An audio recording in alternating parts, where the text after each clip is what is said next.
আমাদের পৌরসভার শতকরা ৭০% লোক ভাই বোনের সম্পর্ক নাই। কোরআন হাদিসের পরিণতি কি? জবাব চাই।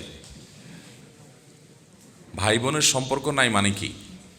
এর মানে হয়তো ভাই বোনের মধ্যে সেরকম সম্পর্ক, রিলেশন, আন্তরিকতা, ভ্রাতৃত্ব সুলভ, যে আত্মীয়তা সুলভ যে সম্পর্ক থাকার কথা সেটা নাই, নামকাওয়াস্তে আছে।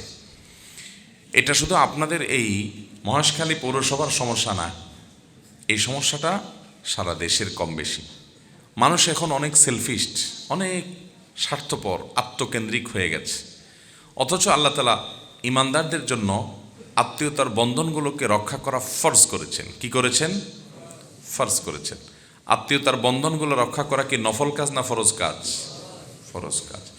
আত্মীয়তার বন্ধন যদি কেউ ছিন্ন করে, নবী করিম সাল্লাল্লাহু আলাইহি সাল্লাম বলেছেন আল্লাহ তাআলা তাকে ছিন্ন করে দিবেন। যে ব্যক্তি আত্মীয়তার বন্ধনকে জোড়া লাগাবে আল্লাহর ভয়ে, আল্লাহর নির্দেশের কারণে, আত্মীয়ের সাথে আগ বেড়ে মিশতে যাবে, তার সাথে সুসম্পর্ক রাখবে, তার উপকার করবে, তার সাথে কানেক্টেড থাকবে, যোগাযোগ রাখবে, ওই ব্যক্তি আল্লাহ রাব্বুল আলামিন তাকে সংযুক্ত করবেন, তার সাথে আল্লাহ রাব্বুল আলামিন সংযুক্ত হবেন, সংযুক্ত রাখবেন তাকে। এটা আল্লাহ তাআলার ওয়াদা এবং হাদিসে বর্ণিত হয়েছে। মোহতারাম হাজরিন, আত্মীয়তার বন্ধন রক্ষা করা এটা কি সুন্নত না নফল? ফরজ কাজ।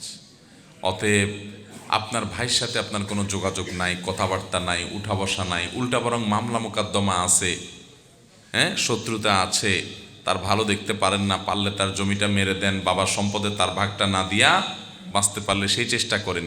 এই রোগ বা প্রবণতা যদি থাকে, তাহলে নবী করিম সাল্লাল্লাহু আলাইহি সাল্লাম বলেছেন লা ইয়াদখুলুল জান্নাতা কাতি', আত্মীয়তার সম্পর্ক যে ছিন্ন করে সে জান্নাতে যাবে, নো এন্ট্রি। মুসলমান হওয়ার পরও যে লোকগুলো জান্নাতে যেতে পারবে না, সে কপাল পড়া মানুষগুলোর ভিতরে একটা হলো আত্মীয়তার সম্পর্ক ছিন্নকারী। এখন আপনি বলবেন, ভাই আত্মীয়তার সম্পর্ক কিভাবে জোড়া দেব? আমি যদি একটু তার সাথে মিশতে যাই, সে তো আমার সাথে মিশতে চায় না। এক হাতে কি আর তালি বাজে? আমি একটু তার উপকার করতে চাই, সে তো আমার ছায়াও দেখতে চায় না। সে পারলে আমার থেকে এড়ায় এড়ায় থাকতে চায়, বা আমি তার জন্য অনেক কিছু করি, সে আমার জন্য কিছু করতে চায় না, স্বীকারও করে না। দেখুন, একটা গুরুত্বপূর্ণ বিষয় হলো, আপনি কারোর উপকার করলেন, কাউকে টাকা পয়সা দিলেন, দান দক্ষিণা করলেন, সাধারণত আমাদের অভ্যাস হলো আমরা তার কাছ থেকে স্বীকৃতিটা আশা করি। স্বীকৃতিটা আশা করি যে লোকটার জন্য এত কিছু করলাম, অন্তত সে মুখে স্বীকার করুক যে আমি তার জন্য করছি। এটা আশা করি না আমরা অনেক সময়? সূক্ষ্ম একটা বিষয় হলো, এটাও আপনার লৌকিকতা কিংবা মানুষের কাছ থেকে আপনি বিনিময় আশা করার যে অপরাধ, সেটার মধ্যে সামিল হওয়ার ভয় আছে।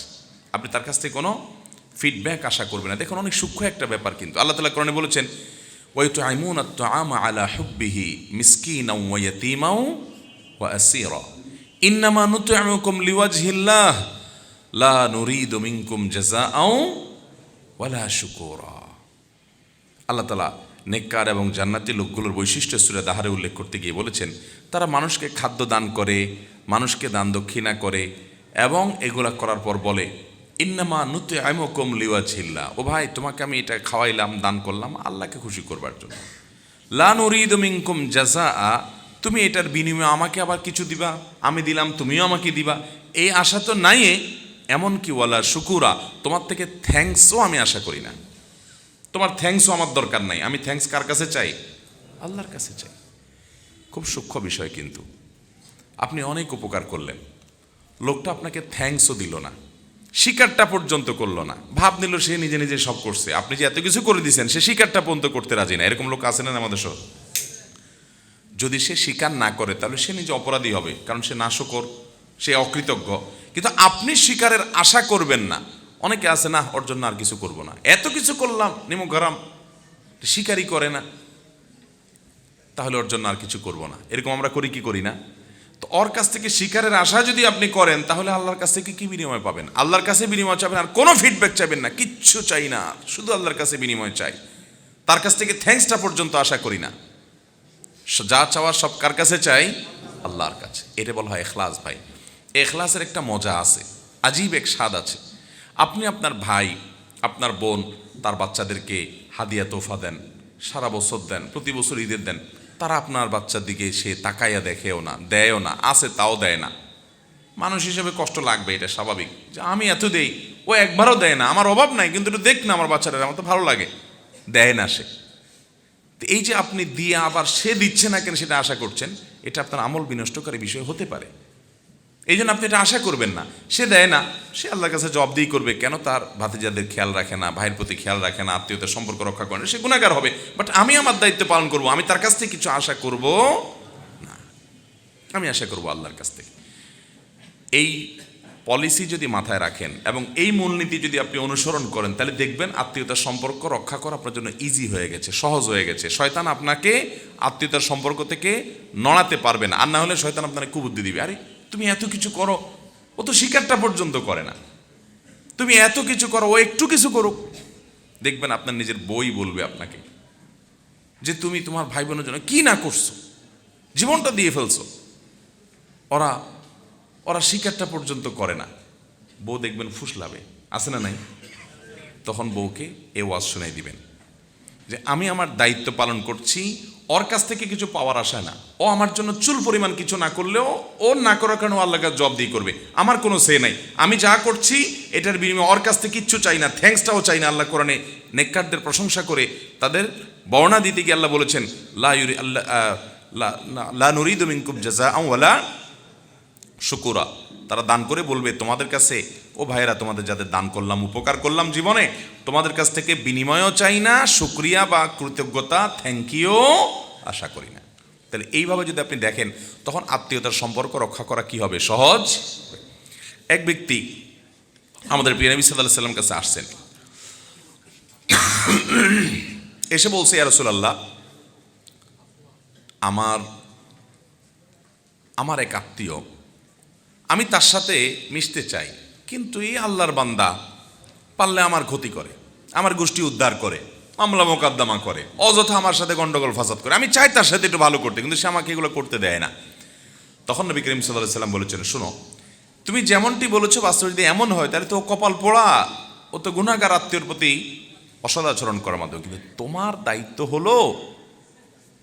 দায়িত্ব হলো তুমি তার প্রতি সুসম্পর্ক বজায় রেখে চলবে, কারণ লাইসাল ওয়াসিলু বিল মুকাফি, আত্মীয় দেয় সেও দেয়, আত্মীয় ভালো করে সেও ভালো করে, এটা আত্মীয়তার সম্পর্ক রক্ষাকারী না।